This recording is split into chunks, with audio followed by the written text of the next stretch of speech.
shit. So it's been a while. Okay, a little update on my life after 6 months of going completely ghost. I still don't have a job. I still don't have a degree. But I do have a place to stay now, okay? I was able to get my own skyrise apartment downtown San Diego. It's crazy how your life can change in literally just 6 months of just figuring out a plan and sticking with that plan for just 6 months straight.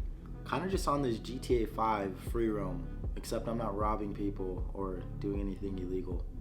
No, but I still want to document this journey of a lifestyle of a 20-year-old literally just being an entrepreneur.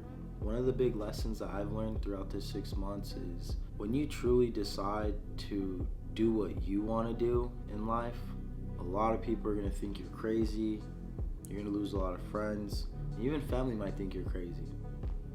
But it's okay. I'm not saying drop out of college, I'm not saying leave your 9 to 5, but if there's something that you actually want to do in life, just do it. A big thing that holds a lot of people back is just simply caring about what other people think. Like the day you start caring about what people think is the day you lose your life, because you're living for them, not yourself.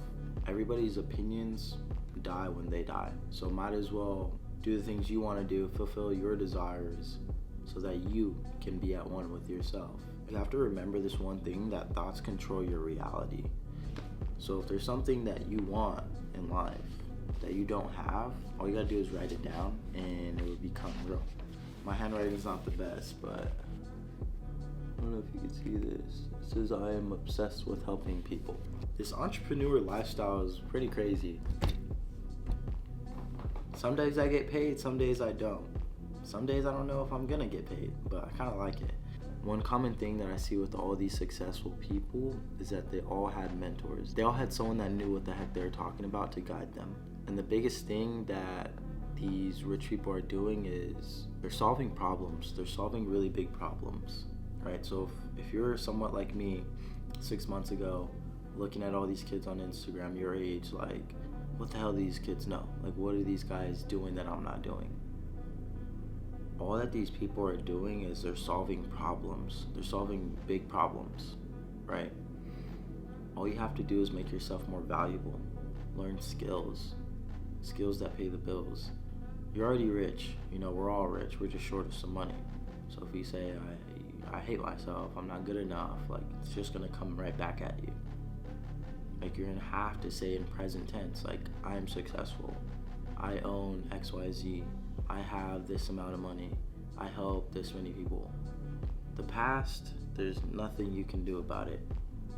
The game is played in present time. You have to be present. Like, yeah, there were times where I'm like, damn, how am I gonna pay my rent this month? Yeah, there are times where I'm like, damn, what am I gonna eat tonight? But at the end of the day, God always had my back. Put all your faith in God, because like, he has a plan for you. No one knows what the plan is, but just trust his plan. Where you're at in life is exactly where you need to be, exactly what you deserve. Everything you have, everything you don't have, that's exactly what you deserve. Like, yeah, I have a skyrise apartment at 20 years old, but I'm still waiting for my BMW. I still am trusting God's plan, okay?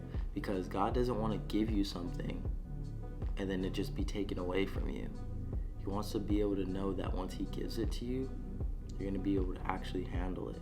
That's why you don't have all the things that you want right now at this given moment. You have to be that person. You have to do what that person does, and you will have the things that that person has. Yeah, it's super weird just going and moving out of your hometown. There's like not a lot of people that are willing to do that. And I mean, it's not that I'm so cool, it's just that I took an untraditional path, so I got untraditional results. As cliche as it sounds, and I feel like everybody says it, but I genuinely do know I'm not meant to be working in a cubicle, like a 9 to 5. I don't need a business degree to do business. Like, why am I gonna listen to this business professor that says he owns a business, is really like 60 years old, makes 70 grand a year, his wife probably hates him at home driving a Nissan Altima? Like, what is that guy gonna teach me about business? But the weird thing about it is not everybody thinks like this. Not everybody wants to be successful. Not everybody wants to be, a millionaire. Not everybody strives to be rich. Some people are okay with, working a 9 to 5, which that's okay. Like, that's okay, that's fine. But for the people that know they're just built for more and you know who you are, God gave you a vision that only you can see. He didn't give it to your mom, he didn't give it to your dad, he didn't give it to your cousin. He gave it to you. And it's up to you to fulfill that desire that you have, or just keep living for people that don't even really care about you. Like, I put my shirt on regular. I'm not different from any of you guys. The only thing I did differently was take an untraditional path, so I got untraditional results. All I did was just get a mentor that knew what the heck he was talking about and believe whatever the heck he was talking about was gonna come true. And I ain't made it yet, but I'm making it. Okay, I know I've been MIA for like 6 months. I literally was just locked in, but I wanted to make this to just update y'all. If you don't like it, the unsubscribe button's right there. But for the people that do care, and for the people that do like my content, I appreciate y'all for watching the video, and we will be back soon.